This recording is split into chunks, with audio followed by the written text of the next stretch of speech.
mightily in this place, and there's a lot of presence. The healing power is moving mightily in this place. Please stay connected wherever you're watching us right now.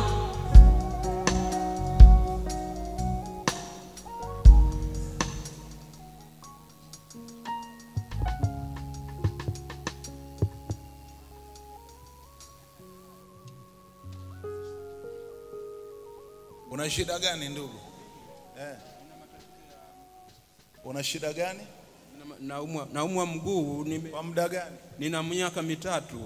Nimekuwa na tibi. Amen. Ndani ya hospitali. Magongo yakoje?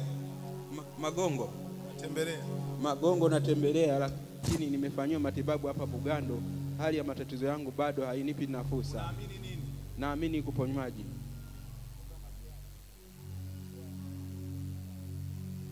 Popote unapotutazama, mtumishi wa Mungu na Bibi Biji Malisa, kanisa la Ukombozi, huduma zinaendelea, watu wanafunguliwa. Unatutazama kwa njia ya television, unatutazama kwenye simu yako ya mkononi. Jiunganishe na nguvu inayoendelea, jiunganishe na nguvu kubwa ya Mungu inayoendelea kwenye madhabahu ya Ukombozi. Mtumishi wa Mungu yuko madhabahuni sasa, anafungua watu wa Mungu waliofungwa na vifungo mbalimbali. Jiunganishe na upako huu, jiunganishe na neema hii, jiunganishe na nguvu hii. Wewe unayetuangalia kutoka mbali, nje ya nchi, ni ndani ya nchi, anatembea mwenyewe.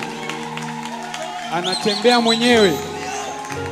Baba, kwa muda wa miaka 3. On the screen of your television, this man was not walking. He was using crutches as he was walking, but after prayers of the man of God, he can now walk on his own. Praise be the name of the living God.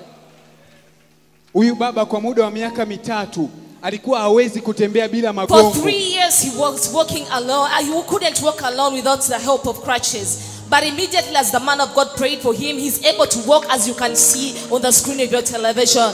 Glory be to the name of the living God. Na ametokea Tabora kwa ajili ya tatizo hili la kutokutembea, lakini baada ya maombi ya mtu wa Mungu nabii mafupi tu ameanza kutembea mwenyewe. He's come all along from Tabora to receive healing, and today he's met the power of God lively on this altar. As I was still saying to you that are watching us via Ukombozi TV online, the power of God is moving mightily in this place. The only thing that you have to do is to connect yourself properly with the power of the living God. Connect yourself by faith, because the power of God is mightily in this place. The same power that touched that man that was not working for 3 years can touch you and deliver you and heal you completely in the name of Jesus.